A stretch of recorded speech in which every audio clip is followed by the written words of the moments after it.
Alléluia. J'aime bien ces chansons. J'aime très bien. Alors bien mes frères, on va se tenir debout.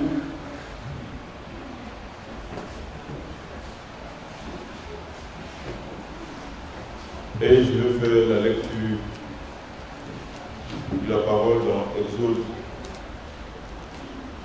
du chapitre 20.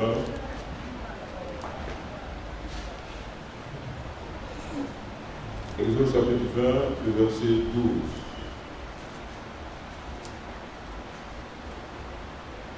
Je fais la lecture.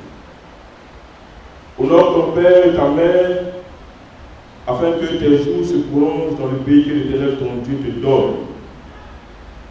Seigneur notre Père, notre Dieu, c'est le commandement de ta parole.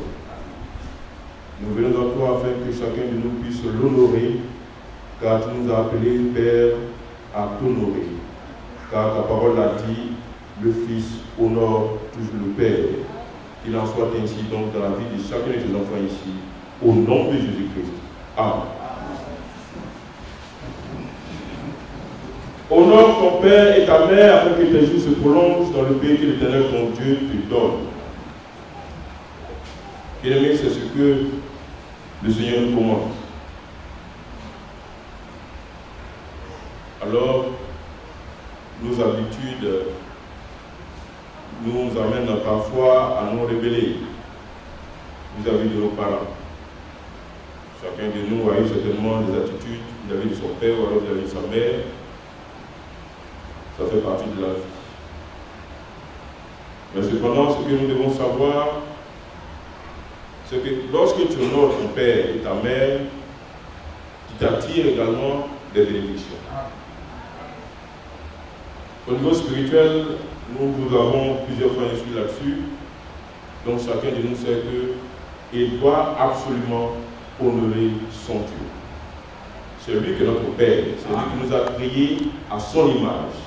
Et quand on dit l'image de Dieu, ça veut dire qu'à tous les points, que ce soit spirituellement comme physiquement, nous devons refléter l'image de notre Seigneur.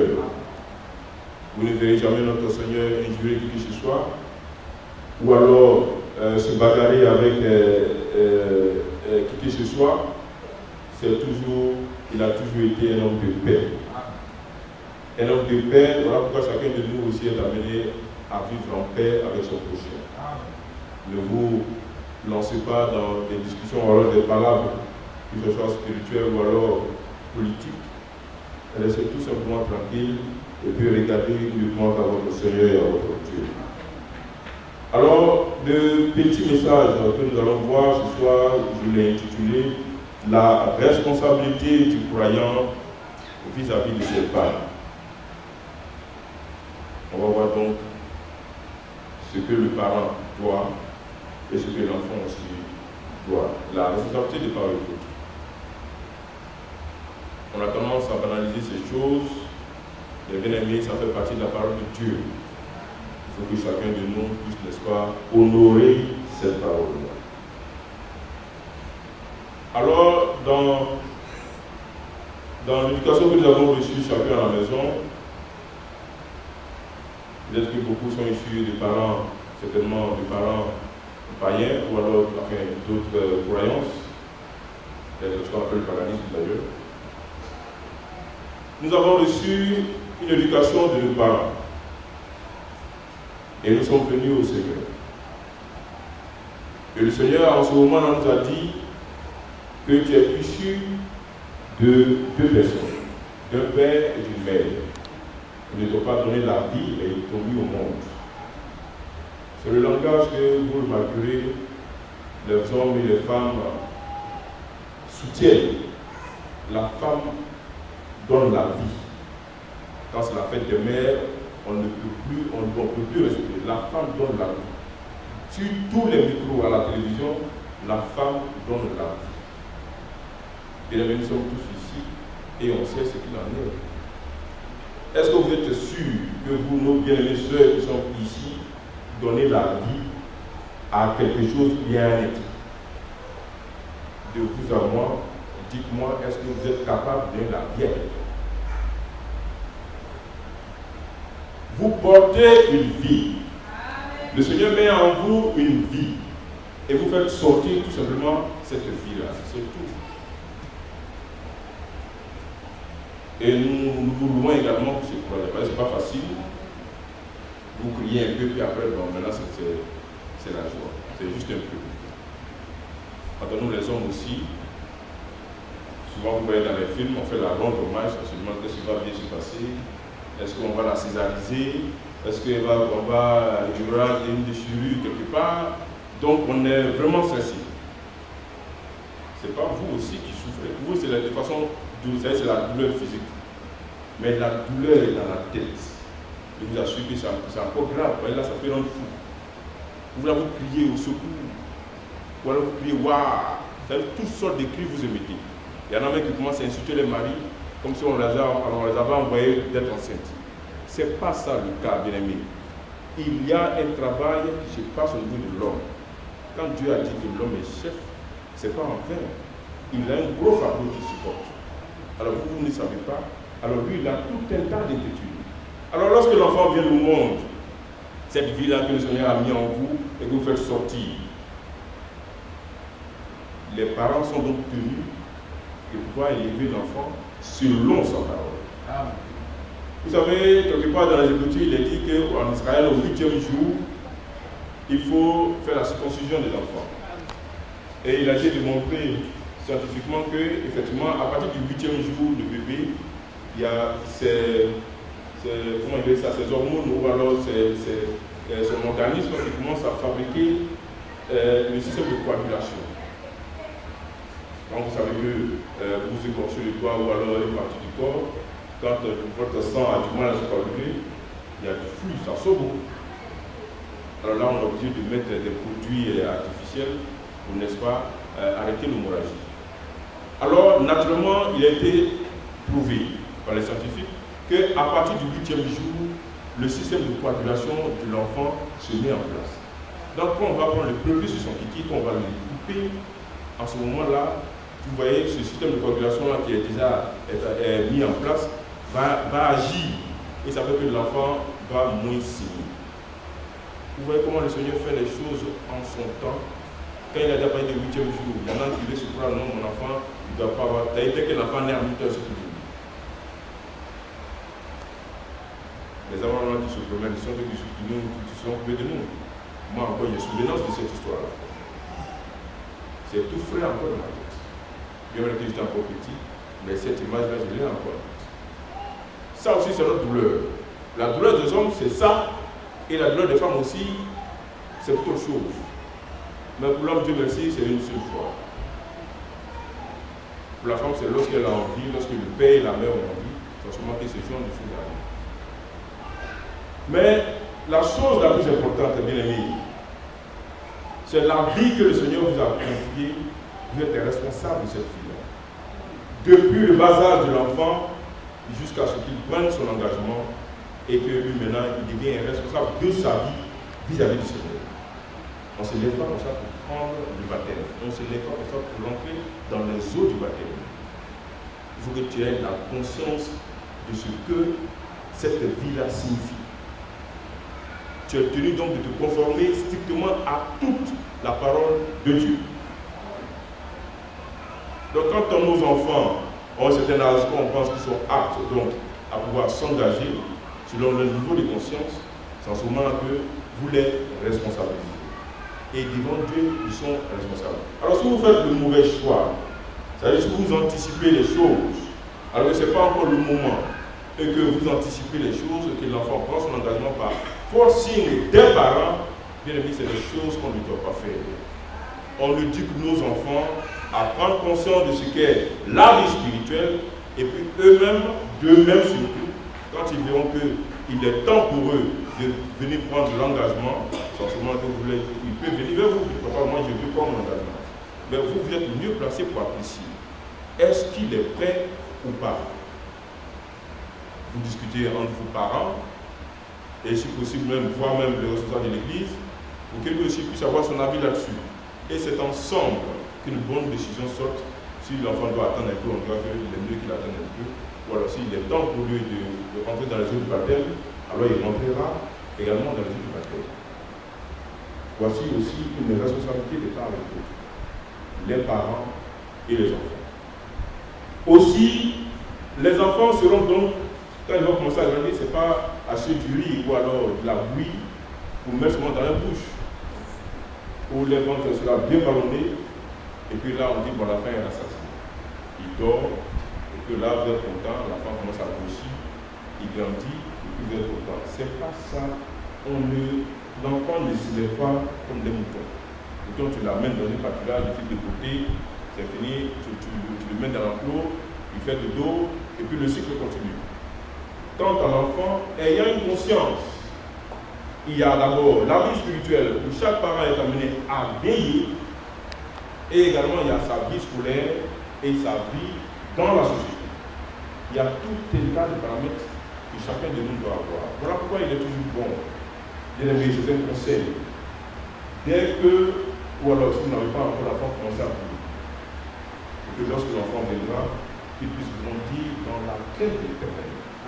Ça doit être votre prière de chaque jour, surtout quand l'enfant sort. Que le Seigneur veille sur sa vie, que le Seigneur l'amène à grandir en pleine santé. Chaque jour, bien aimé, je vous dis, chaque jour, ça doit être l'objet de votre prière. Au niveau de son cursus scolaire, vous le mettez chaque jour sur l'antenne. Il dit bien, dès son bas âge, vous commencez à prier de la sorte. Et je vous insiste là-dessus, bien aimé, c'est très important. Chaque jour, vous devez prier ainsi. Et le Seigneur s'occupera de cet enfant. Certainement. C'est une assurance bien aimée. Et c'est ce qui est vrai. Alors, il continue de grandir tant que vous vivez, vous continuez toujours à prier pour lui. Il y a beaucoup de sujets qui ne voudraient pas que son enfant ait vraiment une vie spirituelle irrépréhensible. Ça doit être d'avoir ça en tête. Mettez ça d'abord, sa condition et sa situation spirituelle. Vous l'envionnez, vous l'encadrez. La parole nous dit que notre vie est cachée en Jésus-Christ. Donc nous sommes à l'abri de tout. Mon frère, si ta vie est cachée en Christ, ma soeur, si ta vie est cachée en Christ, alors pourquoi donc craindre quoi que ce soit? Il n'y a absolument rien à craindre parce que tout simplement tu t'es mis en Christ et que donc ta vie lui appartient entièrement. C'est lui seul qui décidera de ce qu'il en fait. Les sorciers vont tourner autour, les communions vont danser autour, les eaux bien, les esprits bizarres vont faire toutes sortes de choses, mais ils devront d'abord atteindre le Seigneur avant de vous atteindre vous. Alors comme on sait que le Seigneur c'est lui le Seigneur, alors si tu as pu vaincre le Dieu là-même qui a créé toutes choses, l'auteur de toutes choses, pour quelque chose même qui est impossible, on ne peut même pas penser même à ça. Donc voilà pourquoi nous sommes véritablement dans une assurance forte. On ne peut en aucune façon nous ébranler parce qu'on pourrait dire que ton Dieu t'a abandonné, il ne nous abandonne jamais, c'est toujours nous séparons de lui. Voici ce qui est la réalité.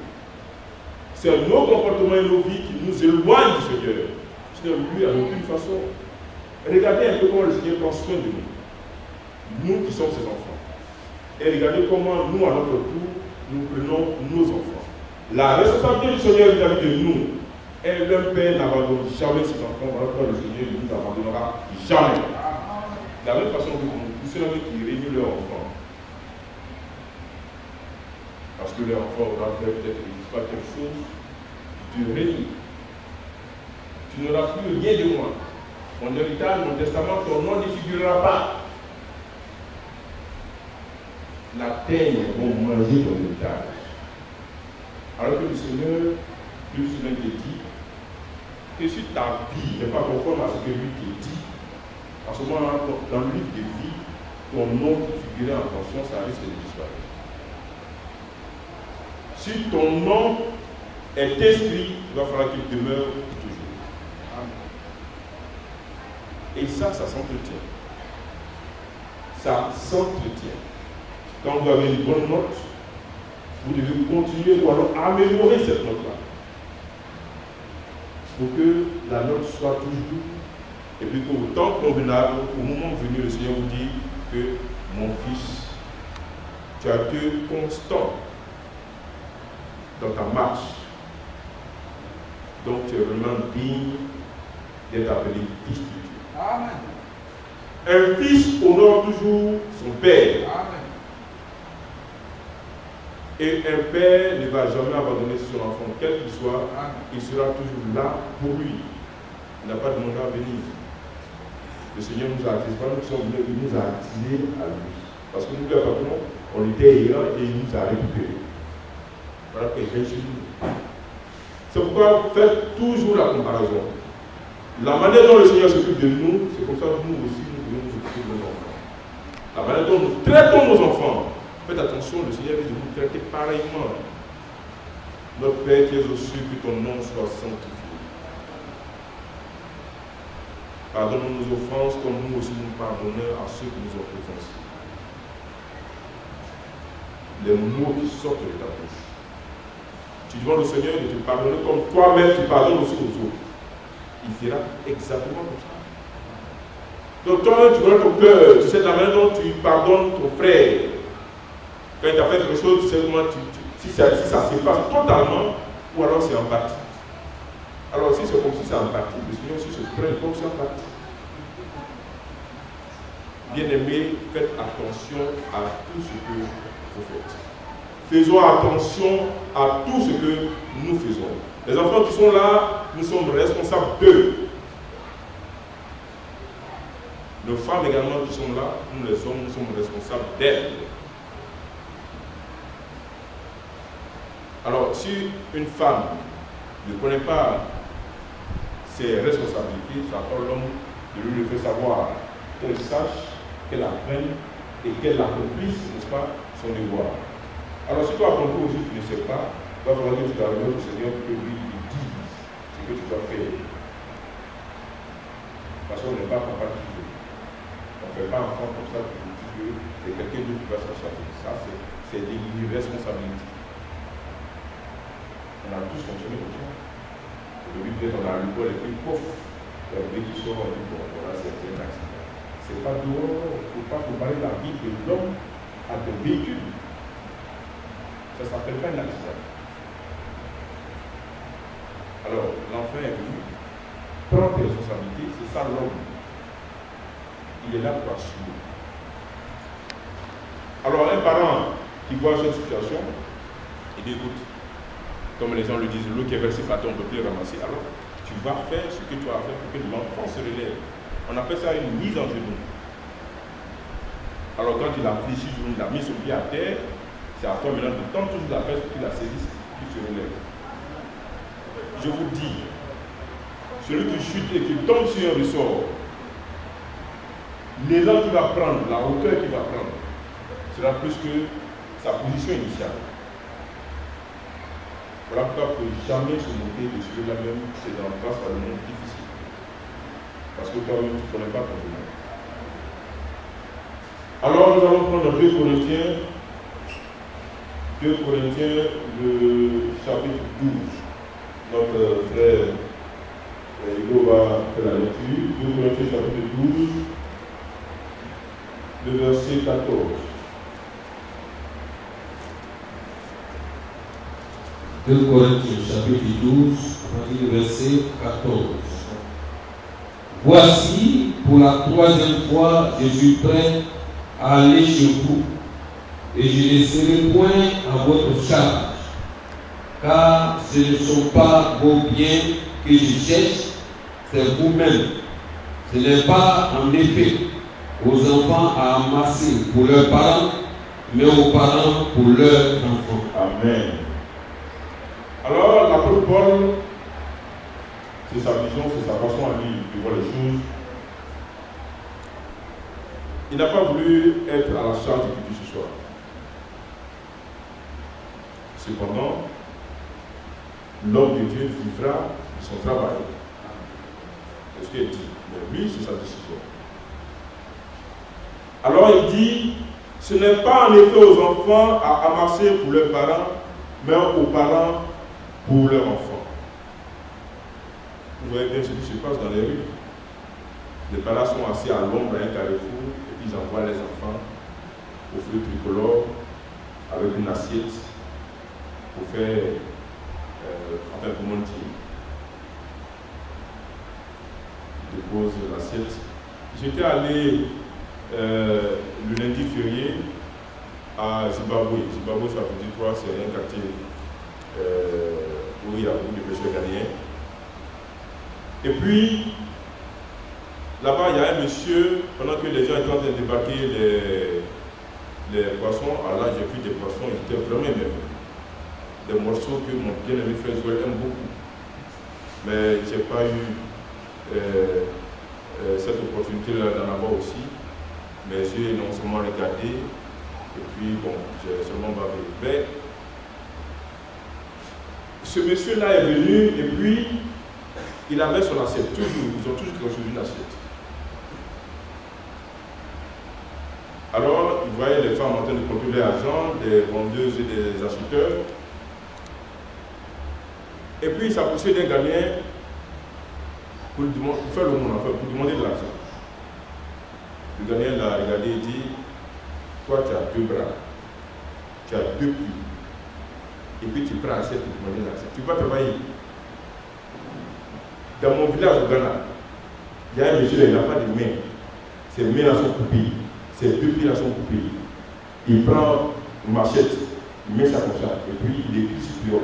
Il fait comme ça, il fait comme ça, il fait comme ça. Il écrit supérieur. Au point où maintenant ce monsieur, les gens viennent demander crédit. Toi tu as deux mains, deux pieds, et puis qu'est-ce que tu vois? Il a chassé le monsieur. Le monsieur a commencé à le regarder, il a commencé à bouder, mais c'est ce que tu peux faire. Bouder partir. Parce que le monsieur lui a dit la vérité. Alors, si le Seigneur te donne des mains, il y a des lépreux, même à la léproserie, dans un pays ou quelque part là-bas, il y a des lépreux qui travaillent. Mais qu'est-ce qui se passe? Est-ce la culture de nos parents qui amènent les hommes à fuir les responsabilités et à amener des enfants de rien du tout, à des carrefours pour mentir? Il n'est pas bon que les enfants puissent amasser, mais c'est aux parents de pouvoir faire ce travail. Bien-aimés, je vous assure, si chaque jour nous prenons la peine de prier pour nos enfants dès leur bas âge, et même dès qu'ils sont dans le ventre de leur maman, oui, non seulement il faut faire étape par étape. Seigneur, pour l'accouchement, l'enfant sort. Seigneur, vraiment la bonne santé, que ton esprit soit avec lui, qu'il grandisse. J'ai dit, bien-aimé, j'insiste sur ce fait-là chaque jour. Chaque jour. Au niveau de sa spiritualité d'abord, au niveau de sa santé, au niveau de ses études et au niveau de son humain. Si c'est une fille, qu'elle grandisse, non seulement qu'elle soit une fille très vertueuse, qu'elle ait également un époux qui l'aime sérieusement et qu'elle soit heureuse dans son foyer. C'est à nous autres parents de pouvoir faire ces prières-là maintenant. Maintenant, si au cours le Seigneur a dit autre chose, toi, parent, tu as fait tout ce que tu devais faire. Il ne faut en aucune façon que tu te sens coupable pour quelque manquement que ce soit.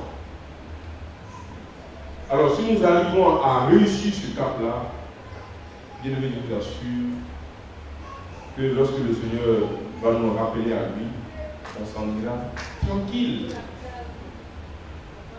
Parce que là, les enfants seront sous la coupole de l'Esprit de Dieu. Le Seigneur veillera sur eux. Parce que comment est-ce que nous devons fonctionner? Et la femme, son devoir surtout, c'est de le faire. L'homme, il le fera, il est tenu de le faire pour toute la famille. Vous apprendrez également à vos enfants, c'est pourquoi il est bon de toujours prier avec les enfants. Pour que eux aussi, à leur tour, ils sachent parler à leur Dieu. Faire comprendre aux enfants que nous, parents, nous avons également un Père, qui est le Seigneur, celui-là qui nous a créés. Si nous disons quelque chose qui contredit la parole de Dieu, lui, enfant, il est tenu de nous ramener. Il dit, papa, Dieu a dit. Voilà pourquoi il est toujours bon que nos enfants aient également leur Bible et que chaque jour, ils se mettent aussi à la lecture.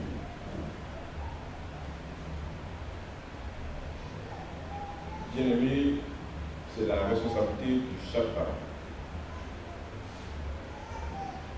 Lorsque nous le ferons, on va peut-être dire, tu peux avec le compte, tu es comme cela, tu es comme ceci, mais on sera plutôt fier d'eux. On sera tellement fier d'eux que lorsqu'ils demanderont quelque chose, tu ne peux même pas résister. Tu vas dire, écoute, tu n'as aucune raison de ne pas donner ce que l'enfant demande, à moins que tu fasses une chose. Tu pourras le compromettre demain. Mais si tu vois que c'est une chose qui va l'arranger, mais tant mieux, fais ton effort et puis donne sa chose. Si tu es un parent qui manque de moyens, l'enfant est là. C'est pourquoi je dis toujours que nos bien-aimés qui ont beaucoup d'enfants, ils sont bénis de Dieu. Mais Dieu vous a donné des atouts. Dieu vous a donné des bénédictions. Fais-en bon usage. C'est-à-dire qu'il y a toutes les armes à ta disposition, mais tu ne sais pas l'utiliser. Pourquoi nous-mêmes, tu fais attention, mais ça tombe sur toi-même qui s'explose. Il faut savoir utiliser tout ce dont le Seigneur a mis à votre disposition. Les enfants réunis, ils forment un cercle. Ils élèvent la voix vers leur père pour demander à ce que le Seigneur fasse quelque chose pour leur maman ou alors pour leur papa, mais il va intervenir. Ça n'a jamais manqué. Alors ceux-là qui souhaitent avoir 10 enfants, eh là ils sont bénis. Là je vous dis bien, ils sont bénis. Donc pour nous autres, que Dieu fasse, on peut faire ça voilà, que Dieu fasse. Bon, vous savez, le langage de l'homme pourrait être rattrapé de l'homme. Il faut savoir parler. Tu as parlé, tu as dit quelque chose, et que demain, on a dit, moi je me rends à Dieu. Vous allez commencer en tout cas, le point final, c'est je me mets. Maintenant, seulement, on demeure prudent. Toute chose est faite méthodiquement. Alléluia. Donc, voilà. Donc, si tu veux faire plus, tant mieux. Ce n'est pas mauvais. Le Seigneur pourra toujours. Mais nous avons également l'intelligence de Dieu. Nous avons également les réalités que le Seigneur nous fait voir. Alors, c'est à nous maintenant de peser le pour et le contre. Et puis de se lancer maintenant. Ce n'est pas à l'aventure, mais de se lancer maintenant dans la réalité. Alléluia. Bien-aimés, nous allons prendre 1 Timothée, du chapitre 5, verset 4. 1 Timothée, du chapitre 5. Bien-aimés, je vous assure que Dieu nous a tout donné. Mais nous, tellement nous sommes quelque chose, on n'arrive pas à faire bon usage et puis on est toujours étonné, on est toujours surpris. Qu'est-ce que je sais pas? 1 Timothée, chapitre 5, du verset 4. 1 Timothée chapitre 5, verset 4. Si une veuve a des enfants ou des petits-enfants, qu'ils en prennent avant tout à exercer la piété envers leur propre famille et à rendre à leurs parents ce qu'ils ont reçu d'eux, car cela est agréable à Dieu. Amen. Bien aimé, c'est toujours bon. Tu as fait ton devoir, les enfants ont grandi, ils ont réussi, ils sont quelqu'un maintenant dans la société. Dieu les a mis à l'abri de tout besoin matériel. Et en plus de ça, ils ont encore la crainte de Dieu. Je ne sais pas qui ne va pas souhaiter ça pour son enfant. Il n'a qu'à le voir. Qui ne va pas souhaiter ça pour son enfant? Je vous dis, on n'obtient rien sans sacrifice. Voilà pourquoi quand on dit qu'on va jeûner, il va falloir que dès maintenant on commence à prier. Seigneur, on a le jeûne le vendredi prochain. J'ai du mal à jeûner, vraiment, aide-moi pour que cette fois-ci-là, je réussisse mon jeûne. Commence à prier dès maintenant jusqu'au jour. Vous allez voir, c'est comme si chaque jour tu mangeais. Petite boulette de faim, même tu es là, mais tu es étonné. Toute chose se prépare. Toute chose se prépare. La femme enceinte, elle n'a pas tenté, l'enfant va sortir, c'est là elle va aller à Djamé pour chercher couche ou bien berceau. Elle se prépare pour la venue du bébé. C'est pas comme ça qu'on fait? C'est comme ça. De temps en temps, nous, on se déparasite. Si vous voyez que vous commencez à trop manger, faites attention. Le verre, c'est devenu comme les gens le disent, c'est pas, ils ont, plus le nom de mais à la condamne. Donc, de temps en temps, on arrive à se déparasiter. Vous voyez, c'est tout un phénomène. C'est ça, c'est-à-dire la prévention. Quand tu vois la chose venir, tu sens que la chose venir, tu prends tes dispositions. Quand vous sentez un peu de douleur, vous attaquez automatiquement. C'est comme ça que la vie est. Vous préparez un examen, c'est dès à présent que vous devez commencer à étudier. Ce n'est pas la peine d'attendre le dernier mois pour commencer à mettre tout ce que tu as appris pendant 6 mois en une seconde ou bien en 1 mois dans la tête. Ce n'est pas possible. Voici les choses que nous devons savoir. Les parents qui nous ont élevés, lorsque nos enfants seront grands, par l'instruction scripturaire et spirituelle qu'ils auront reçue, et bien là, à notre tour, de la même façon qu'on s'occupe de nos parents, eux aussi, à leur tour, ils s'occuperont aussi de nous dans nos vieux jours. Mais l'enfant, c'est pas, comme on dit, vous voyez, chaque jour on se lève pour aller, on court à gauche à droite, c'est en fait pour eux. Sinon, l'argent que tu vas, tu vas t'asseoir quelque part, tu manges, tu n'as pas d'enfant, tu manges, tu t'habilles, tu manges, tu t'habilles, tu manges, tu t'habilles.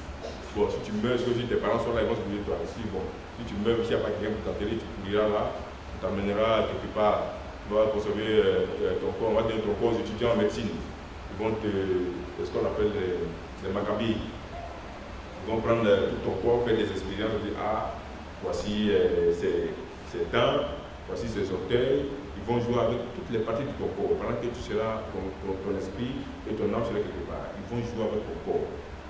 C'est pour ça que les malades mentaux qui meurent dans les rues, on ne connaît pas leur identité.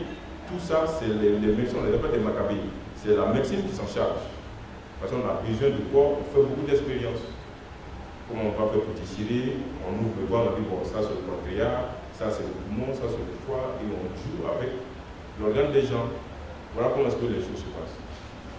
Alors, lorsque nous avons nos parents, un bon chrétien, celui-là même qui craint Dieu, il lui revient, n'est-ce pas, de s'occuper à son tour de ses parents. C'est un commandement de Dieu, bien aimé. C'est un commandement de Dieu. Celui-là, si ton père ou ta mère vient te voir pour t'éduquer dans une situation difficile et que tu refuses parce qu'il t'aura maltraité, eh bien là, en ce moment, tu n'auras rien compris. Au contraire, tu dois bénir Dieu parce que c'est à cause de cette maltraitance-là que toi, tu es devenu meilleur. C'est ça la leçon. Si tu avais bien béni, peut-être que tu ne serais pas là où tu es, tu n'allais pas comprendre cette chose. C'est parce qu'il t'a maltraité qu'aujourd'hui tu as su que quand on maltraite quelqu'un, c'est mauvais. Donc il faut faire bien les choses. Le Seigneur fait chaque chose en son temps et puis il sait bien faire les choses. Il n'y a rien qui va arriver à un enfant de Dieu qui ne va pas concourir à son bonheur. Absolument rien. Cela va paraître bizarre, tout un tas de malheurs. Regardez le cas de Job. Pour finir, sa vie était comment? Pour ceux qui ne savent pas, je vous demande de le lire. Lisez l'histoire de Job et vous saurez ce que c'est. Alors nous avons des obligations vis-à-vis de nos parents, de nos beaux-parents, et tout ça, ça fait l'harmonie et l'accomplissement de la parole de Dieu. Mais en premier plan, on vous l'a toujours dit, la famille en Christ, d'abord. Mais on ne délaisse jamais son père et sa mère. Les enfants aussi que Dieu nous a donnés, on s'en occupe précieusement. De la même façon que le Seigneur s'occupe de nous, précieusement. Nous sommes des trésors. Eux aussi qui sont là, ils sont nos trésors. Quand les enfants font quelque chose de mal, ça nous fait mal. Mais imaginez-nous à notre tour, quand nous faisons des choses qui ne sont pas bien. Vous savez pas ce qu'on va comment. Vous pensez qu'il sera content aussi? La douleur que vous ressentez lorsque votre enfant fait des bêtises, à votre tour, quand vous faites des bêtises, multipliez par 1000 la douleur que vous ressentez vis-à-vis de votre enfant, c'est ce que le Seigneur ressent.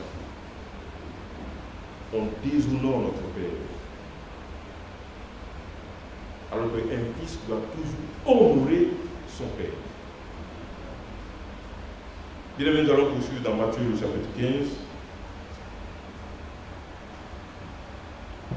À avant de faire la lecture, frère Hugo, toi, t'assois un peu. Regardez un peu le cas de Job. J'ai aimé bien Job dans son histoire. Quand ses enfants, Job était très riche, donc ses enfants allaient s'amuser avec les employés de son papa. Et après, quand il rentrait, Job prenait soin de faire les sacrifices. Peut-être que l'un d'eux aurait offensé Dieu sans le savoir. Il demande pardon au Seigneur. Regardez un comportement.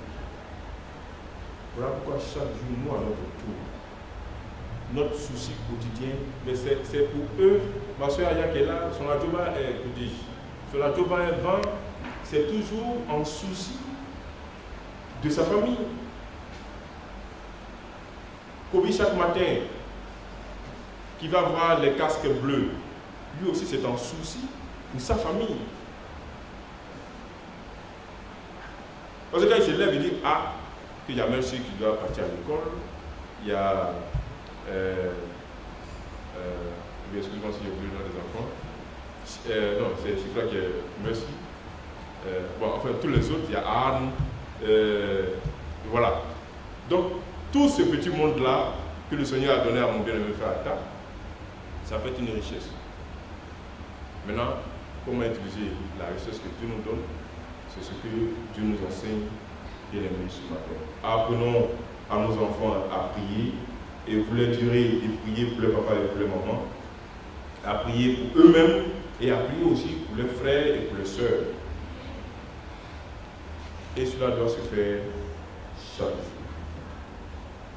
Si tu as manqué un jour, tu manqueras plusieurs jours et cela ne te sera pas bénéfique. Je suis désolé, c'est la pure réalité. Chaque jour, bien aimé, j'insiste sur ça, chaque jour. Et puis veillez à ce que ce soit fait. Veillez à ce que ce soit fait. Alors si chaque parent et chaque enfant se comporte comme ça, mais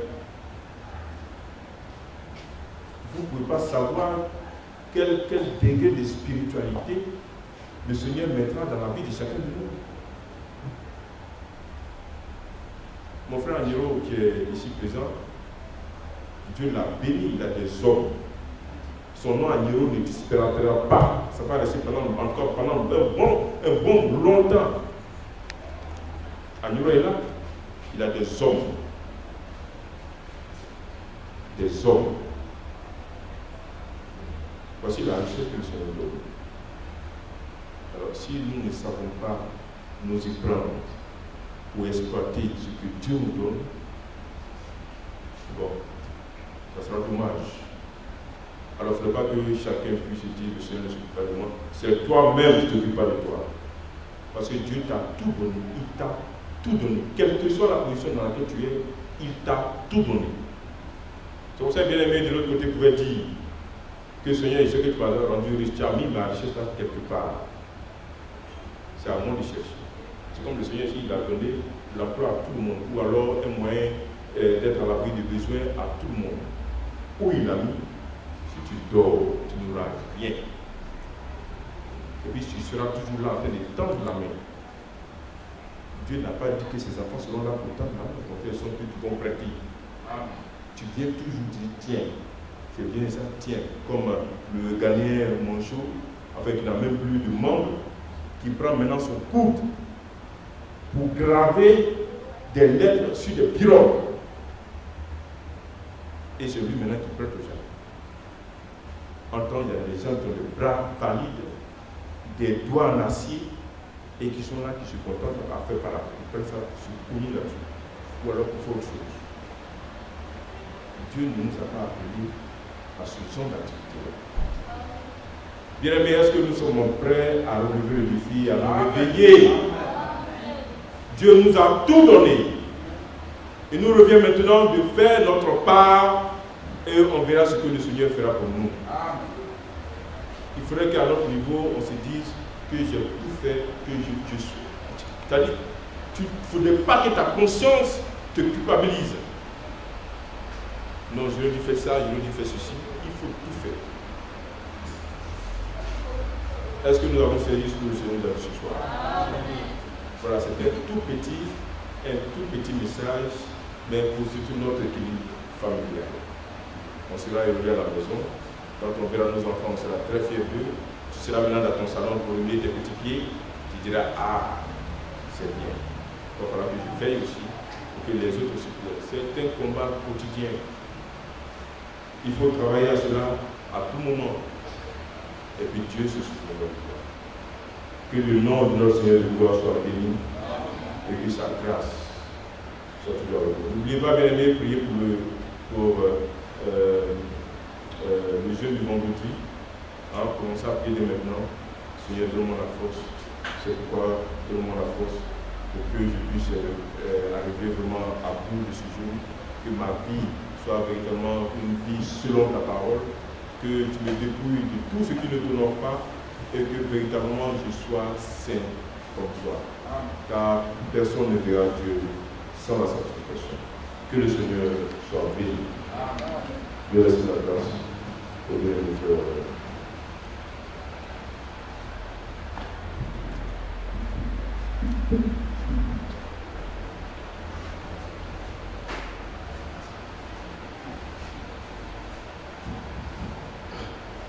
Que le nom de notre Seigneur et Sauveur Jésus-Christ soit béni. Le Seigneur a pensé à nous. Il nous a parlé de la famille. Et bénissons son divin nom. Nous allons ensemble nous tenir debout. Et nous allons chacun prier le Seigneur. Nous allons tous écouter la parole. Chacun va parler au Seigneur. Lui dire ce qu'il a sur le fond de son cœur.